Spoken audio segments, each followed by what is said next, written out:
What's going on, Scotty? Hey, Chris, what's happening? Just hanging in there. How are you? Is it Neto tonight starting in place of Russ? Yeah, Nettles tonight, limited minutes. And then Jordan's going to start at the 4, and then the other 3 guys are the same. And what kind of challenges do Stan's front court kind of present for you guys tonight? Offensive rebounds. Adams is almost 4 a game. Zion's 3 a game. Hayes is a guy that can come in and get a couple. Even Josh Hart comes in and gets one or two a game. We got to box out, and this team doesn't shoot well from the free throw line, so it gives them another opportunity. It's like a little rugby match in those free throws, and we got to be physical with them. We can't make a mistake and give them 2 free throws and then make another mistake and give them another offensive rebound. So we got to be physical tonight. The front line is big, strong, aggressive, and they cover a lot of ground. Thanks, Scott. Yep. Chase? Scott, you guys only took 26 three-point attempts last night. I know only for 26 is kind of ridiculous. Yeah. But was it something that they did, or was that an adjustment from maybe the Spurs game where you guys took over 40 of them, I believe? No, I mean, they switched everything. They played small. They made us play, like we do. You play one-on-one. You just have to beat them one-on-one. Some kickouts. We didn't have a lot of them. Especially in the second half, whatever that fourth quarter, the same thing happened the night before. We want to shoot our share. We want to shoot good shots, and I thought last night we didn't have a quality of shots that we had the night before. And then Brad last night looked pretty dejected during the game, and then especially afterwards, he was shown on TV with kind of his head in his hands. You get a sense of his morale right now. Obviously, there's losing, but also a lot of other circumstances with the coronavirus and all that. Yeah, I mean, if he wasn't frustrated, I would be worried. He's not happy. He puts a lot into it. That guy's as competitive as I've seen, and he maybe doesn't show it outwardly. He doesn't, yell at the crowd and do all those things that some guys do, which are great. He's pretty reserved, but he's super competitive. You don't get from, when we first got together, I knew he was a good player, but he was 16, 17-point guy. Now he's the league leader in scoring, but he's done it every year. It's gotten better. Super competitive. He's frustrated. We don't want to go in, and we're not making excuses. I know we have a lot of good players that are out. We're missing or starting 3, 4, and 5 spot. And then we got a lot of good role players and good high-level players and Bertans and et cetera. But it's what it is right now. And if he wasn't frustrated, I would say, oh, that's not a good sign. You got one of the best players in the league just going through the motions. He cares about it. He's passionate about it. He's prideful. He's prideful for us and for him. And he's going to show it. I think that's a good sign.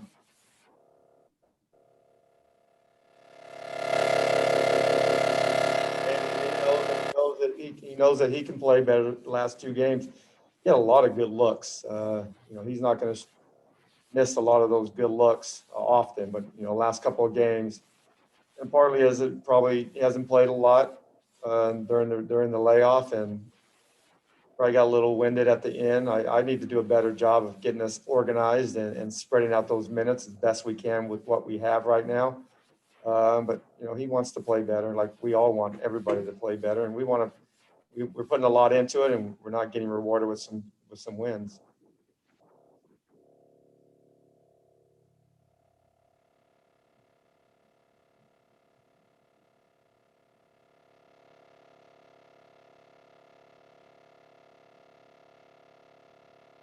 You guys hear me? I can't hear you. We can hear you. We can't hear Darren. I think Darren's mic went out. Yeah, I think we lost Darren.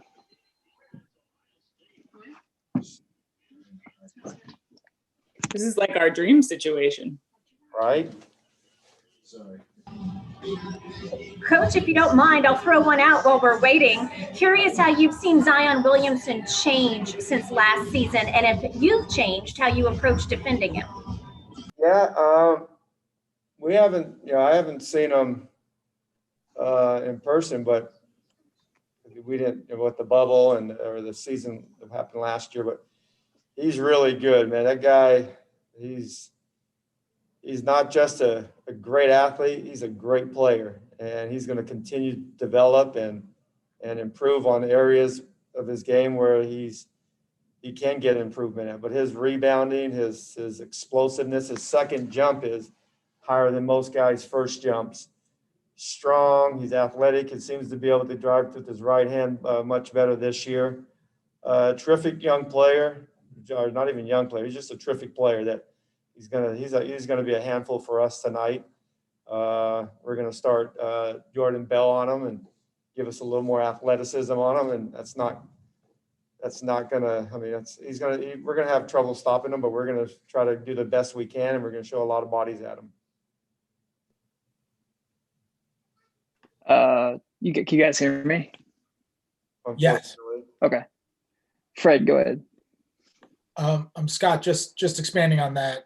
Starting Jordan, is that purely matchup with their big front court, or is there anything more to it? No, it's just matchup from the big front court. I mean, this is a big time offensive rebounding team.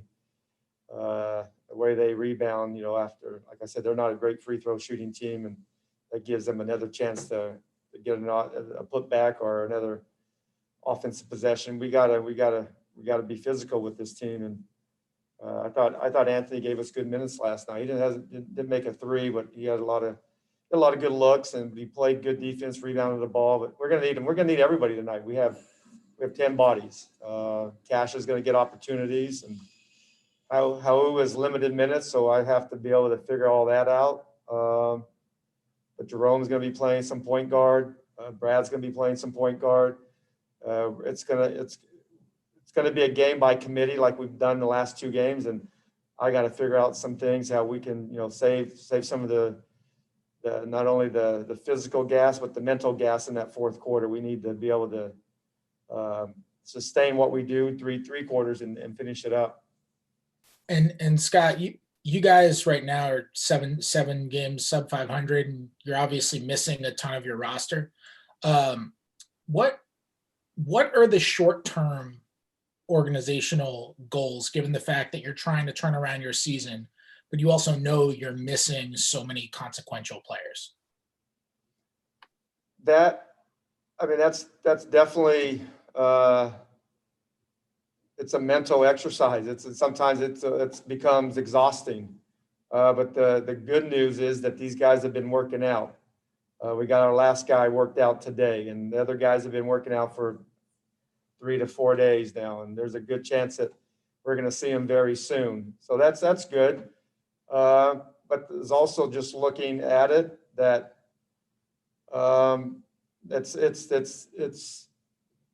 we want to build a culture that we just play, and we got a lot of stuff thrown at us this year.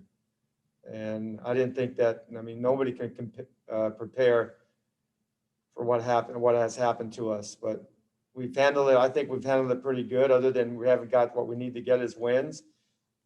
We haven't made excuses. We come out and compete and battle. And the one thing about the group, we always seem to pick ourselves up and come back the next night. And we erase that computer, that, we reboot and come back and knowing that, we got another opportunity tonight. But it's definitely, it's tough. It's tough. But I like what I see with our guys. We're going to come back tonight. We're going to compete. We're going to have to, there's not a lot of room for error. Let's face it. There's not a lot of room. We got some firepower that's going to come, soon, and that will help. But in the meantime, we got another opportunity tonight to beat a team that has a lot of talent. And with all that being said, there's a lot of teams with a lot of losses. I mean, I think there's 8 teams with 10 losses. And there's one other team I think has 9 losses. We have 10. I know we have a lot of games to make up, and we're probably going to get that made up in the next couple of weeks or next month and a half or so. But when you have a tough start, every team, I think there's usually 3 to 4 teams that don't have a good start, they end up having a pretty good finish. So we had that situation a couple of years back, my first year, and we can do it again this year with our guys coming back and some of the experience that we're getting along the way. Ava? Scott, I wanted to follow up on Chase's question about Brad. Does his body language matter more because he's such a leader on the team and you know that the camera's always on him at the end of the game? Yeah, I mean, if you really think about it, I mean, it's sometimes it's unfair but we're all doing it. We hear like a little media bite, a clickbait, and we think that's like the whole game, or us coaches do it all the time too. Like this guy doesn't close out well. Well, he had 10 good closeout and he did didn't close out well in the last minute of the game that cost us, a wide open, layup or something. But Brad has been great all year. He was frustrated. I saw the clip, but I got a good relationship with Brad. I'm always very honest and direct with him, and he's the same way. Nobody in our organization is happy with our record, and we're not happy with what has happened. But we can't control a lot of these things, and he knows that. He's going to come back tonight and he's going to lead us again.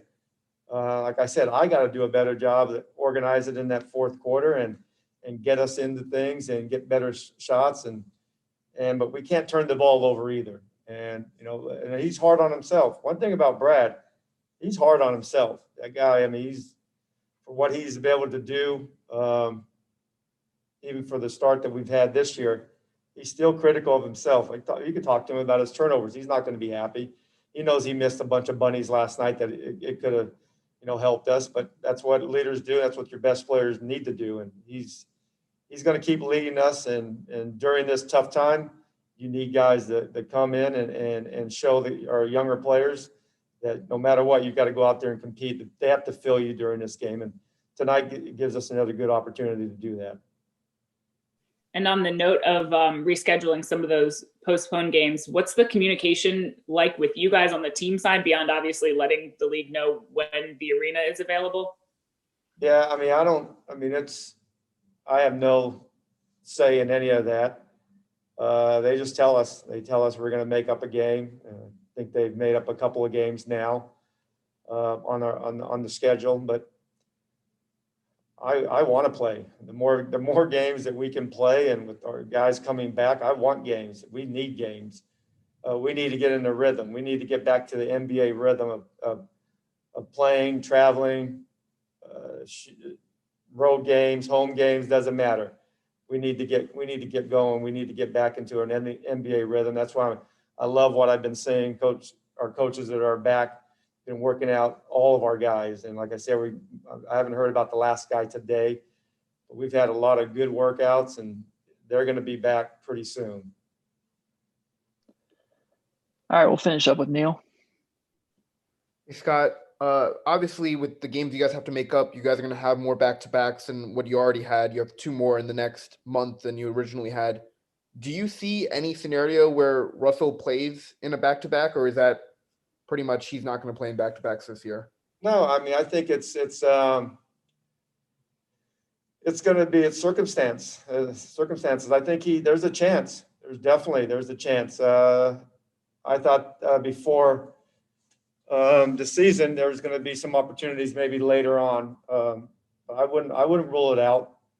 And the crazy thing, we actually were talking about it this morning during the lockout year, whenever that was, 2012 or 13.